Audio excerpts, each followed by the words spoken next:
नमस्ते। आपका अरविंद गणेश दामले चैनल में स्वागत है।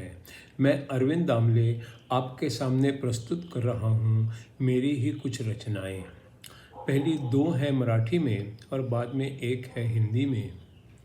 आपको ये रचनाएं पसंद आएँ तो मेरे अरविंद गणेश दामले चैनल को सब्सक्राइब करें, लाइक करें, शेयर करें और बेल आइकॉन दबाना ना भूलें।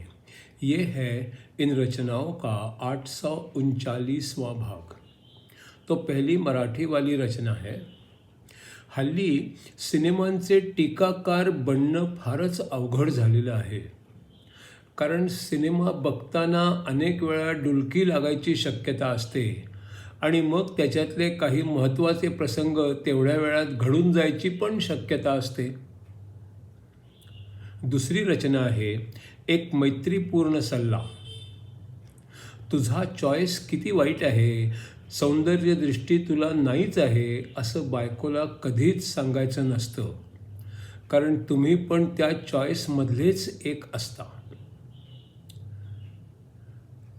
तीसरा जो रचना है वो है निसर्गदत्त महाराज के उनके शिष्यों के साथ के संवाद पर आधारित। ये है अगला 333वां सवाल। छुटपन से हुई परवरिश के कारण और सामाजिक मूल्यों के कारण तत्व ज्ञान को सीखना समझना एक भारतीय के लिए आसान हो जाता है। आत्म साक्षात्कार जैसे शब्दों को वो समझ सकता है और वैसा कुछ होता है ये वो जानता है। उनकी गहराई को भी वो समझ सकता है। पश्चिम के लोगों के लिए इनका अर्थ समझना कठिन हो जाता है। शुरू से उनका संबंध ईसाई धर्म से रहा है। वो भक्ति और प्रेम को एक भारतीय की नज़र से नहीं देख सकता। भगवान की आज्ञा और सीख को भी वैसी नज़र से नहीं देख सकता। इसलिए उनके लिए विश्वास करना कठिन हो जाता है। उसकी जो आकांक्षाएं और कल्पनाएं होती हैं वे भारतीय संस्कृति से मेल नहीं खाती। उसकी कल्पनाओं से भी वे परे होती हैं। कुछ भारतीय मुझे कहते हैं कि मुझसे कोई आशा नहीं है। पश्चिम का आदमी सब बातों का स्वीकार नहीं कर सकता। ऐसे लोगों को आत्मा के अनुभव के बारे में कुछ ना बताना, क्योंकि वे उसका स्वीकार ही नहीं करेंगे।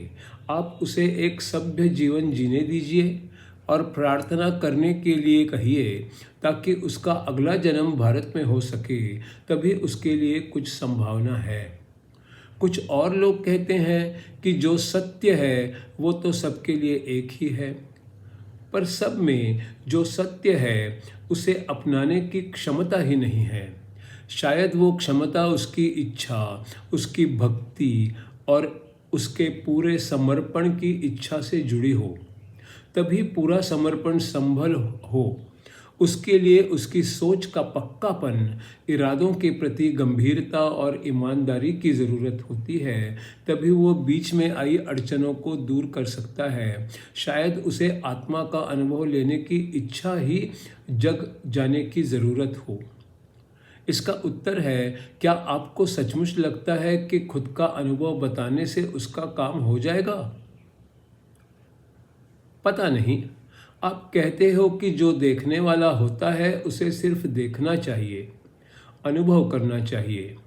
अगर सब लोग एक समान ही हों तो फिर कोई भी मन की बात बिना बोले ही दूसरे को समझ में आ जानी चाहिए। इसका उत्तर है, अगर आपको किसी देश का अनुभव लेना हो तो आपको उस देश में जाना चाहिए, वहाँ रहना चाहिए और खुद अनुभव लेने चाहिए। कुछ भी असंभव नहीं होता। किसी एक आध्यात्मिक जीत नहीं होती। वो जीत सारी मानवता की होती है। जो भी ये संभव कर सकते हैं उन सबको इसका श्रेय जाता है, पर ये नाता व्यक्तिगत स्वरूप का और करीबी होना चाहिए। ऐसा नाता कभी किसी हादसे की वजह से नहीं बनता और कोई भी इसका पूरा श्रेय नहीं ले सकता। ये सभी के लिए खरा उतरता है और श्रद्धा और विश्वास के रूप में उसकी कीमत चुकानी ही पड़ती है। और जिसे नहीं चाहिए उसे ज़बरदस्ती समझाने की कोशिश नहीं करनी चाहिए। और अगर लेने वाला ही ना हो तो देने से भी क्या फ़ायदा।